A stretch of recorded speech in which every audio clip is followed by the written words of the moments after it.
4.7 million Americans cannot pay their mortgages right now. That's 1.5 million more than in 2008. In May, 8.8% of mortgages are in forbearance. 1/3 of the American tenants stopped paying their rent. Millions of Americans unable to pay May's rent and mortgage. Up to 30% of all mortgages will default in biggest wave of delinquencies in history. The mortgage market is on the verge of collapse. The mortgage crisis has begun, with mass foreclosures and mortgage market mayhem. Americans affected by the coronavirus pandemic are struggling to pay their rent when they have lost income. More and more tenants are protesting, paying their rent. Missed rent, in turn, adds up to landlords who can't pay their mortgages or property tax. And then cities and states will struggle to provide the basic services that tax payments fund. Tenants can't pay their rent. Then owners can't pay their bank mortgage. Then the banks collapse.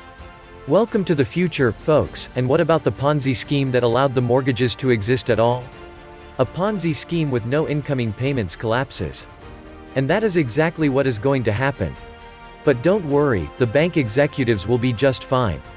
The economy's dead, and as is standard practice these days, the autopsy report will make no mention of pre-existing conditions or diseases, it will just say corona. In Los Angeles County, they announced tax increases starting June.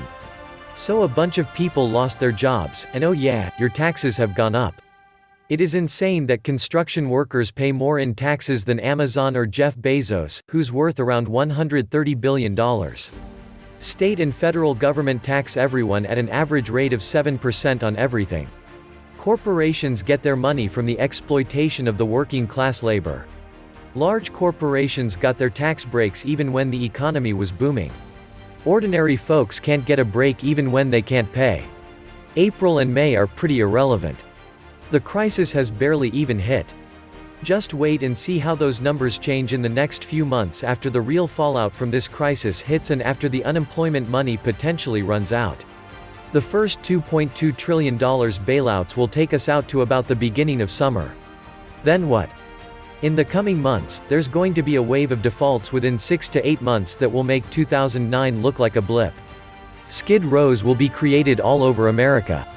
Even before this crisis, a lot of Americans were living paycheck to paycheck. Some were spending more than half of their take-home on rent alone. Now that they're stuck at home and don't know when they'll get back to work, they've got some tough choices to make. More than 38 Americans have filed for unemployment since mid-March, leading to long lines sneaking into food banks from coast to coast and rent strikes across the country, from New York to Los Angeles. More than 1/5 of Americans said they had little or no confidence they can pay the next month's rent or mortgage on time, a survey found. In April, we witnessed the largest single-month jump that has ever been recorded. Mortgage delinquencies surged by 1.6 million in April, the largest single-month jump in history, according to a report from Black Knight, a mortgage technology and data provider. The data includes both homeowners past due on mortgage payments, which aren't in forbearance, along with those in forbearance plans and who didn't make a mortgage payment in April. At 6.45%, the national delinquency rate nearly doubled from 3.06% in March, the largest single-month increase recorded, and nearly 3 times the prior record for a single month during the height of the financial crisis in late 2008, Black Knight said. Frustrated and struggling Americans took to the street across the country in rent strike as bills come due, and families face hard choices. Many states have suspended evictions or foreclosures during the pandemic. The governor of New York said, "There's a moratorium, you can't evict anybody for 3 months." California and many other states and cities have followed suit, pausing evictions for the next 2 to 3 months. A growing movement is now calling for a rent strike. But after 3 months, in July, the eviction notices are going to come, the homelessness problem is going to rise, and the real economy is going to be sacrificed to the financial sector. The American economy will look pretty much like Greece. It'll be in austerity. There will be people who don't have jobs. They are going to be evicted from their apartment. They will have to run through the savings. They will not be able to pay their credit card debt and other debts. So arrears are going to rise, and the banks will be squeezed. And Trump says the one thing we can't save the people, but we can save the banks. The Federal Reserve has enough money to keep all the banks afloat even if they're not getting the mortgage payments, even if they're not getting the debt collection. And the banks can now make up for the money they're not getting by having a huge new market lending money to private capital and to the large companies to buy out all of these small businesses that are going under. It's a bonanza. And that's what Trump said that'll make the country rich again, meaning the 1%. Not a problem when the government prints money, and the peasants don't have to rely on the elites to lend to them. Or is using the magic wand only okay when it comes to bailing out the wealthy, propping up their portfolios by manipulating the stock market? As a result of Wuhan flu, most companies in the US declare bankruptcy, financial institutions stick their hands out to Fed fills their pockets. Companies borrow from financial institutions, again, lenders on hook for unlimited amounts of money with no fear of risk. Rinse and repeat.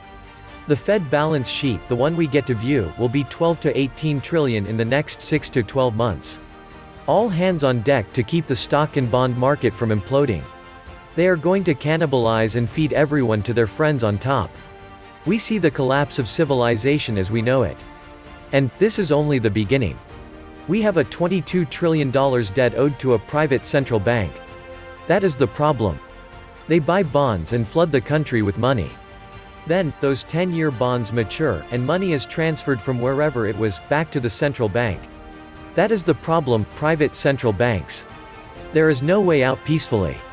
The powers that be think inflation is prosperity. They are firmly squeezing the economy into hyperinflation, where they own everything, and the people are left to perish. The banksters don't need us anymore, and the real disastrous calamity has yet to occur. This is the retirement of bonds purchased by the Fed for QE2. There's a third wave, due over the next year. 10 years from QE1 happened in 2018. This is QE2. Quantitative easing 3 is due to retire shortly. The money supply will be hugely contracted. Money has only served to enslave those who can't create it from nothing. We need a new course, with or without money. Where your inspiration and drive can manifest tangible and beneficial results, everyone has some talent or ability that may or may not be harnessed, because of the question, how well does it pay? It's not human nature to be selfish or greedy. That comes as a result of deprivation or scarcity. Some people may always behave that way, but if there were enough for everyone, that condition would surely subside. It will become our duty to rebuild this great nation. I hope we have the ability and the commitment to make it how the founders desired, with liberty and justice for all. The government causes the problem for the people, then the people go to that same government that caused their plight and expect different results. The government might keep you alive.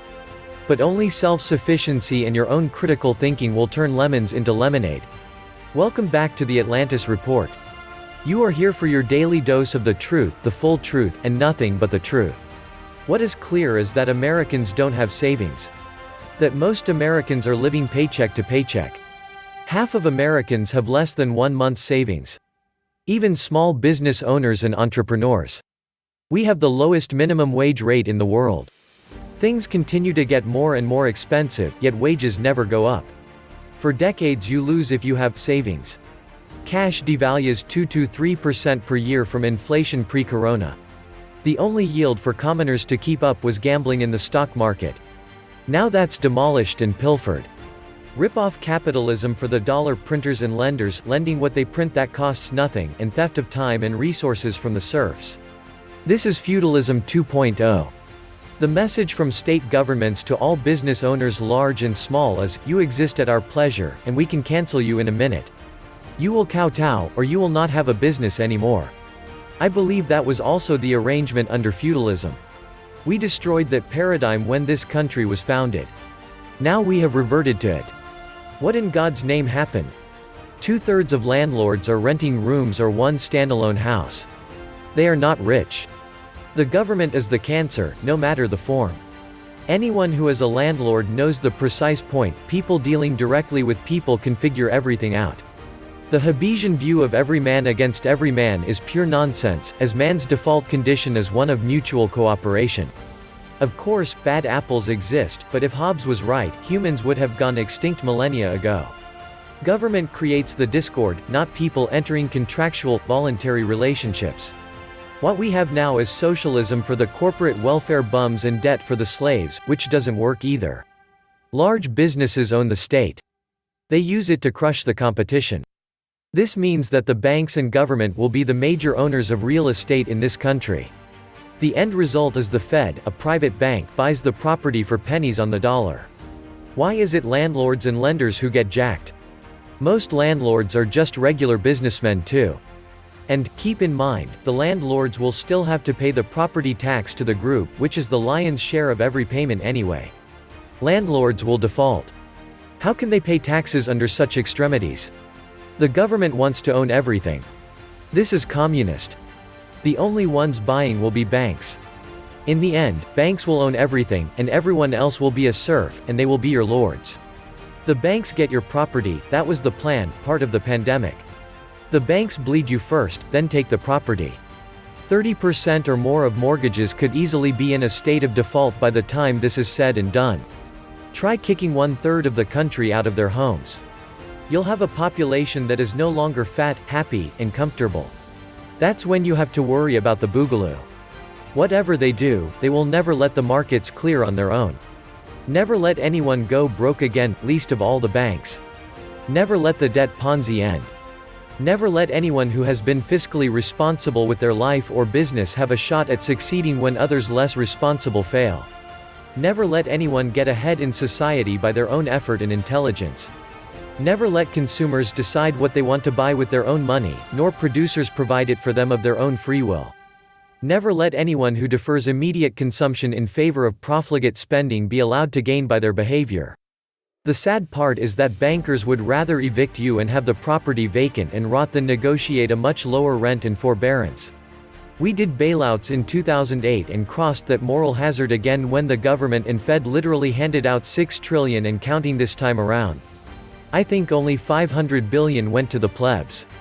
Time for a debt jubilee. Wall Street essentially gets at least once a decade. Now it's the tax slave's turn. I am, like you, fiscally conservative and have virtually no debt, but my sense of fair play says it's time.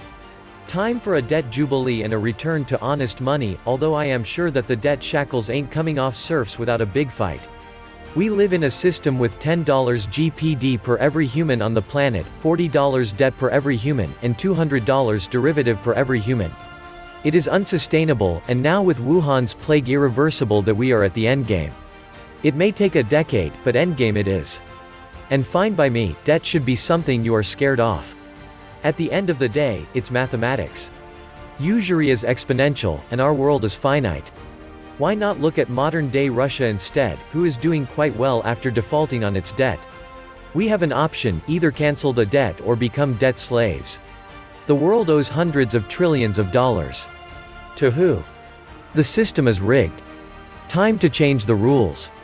This coronavirus is the excuse to transition us into a global, communist, totalitarian, satanic, one-world government. The quarantine was the most diabolical event ever perpetrated. Millions of people instantly all out of work for 2 months because of unreliable models, mainstream media, and cabal propaganda. Tragic, so many fell for it. And with so many, it will be nearly impossible to break the spell. This was the Atlantis Report. Please like, share, subscribe. And please take some time to subscribe to my backup channels, I do upload videos there too. You'll find the links in the description box. You will also find a PayPal link if you want to make a donation. Thank you wholeheartedly to all those of you who have already donated. Stay safe and healthy, friends.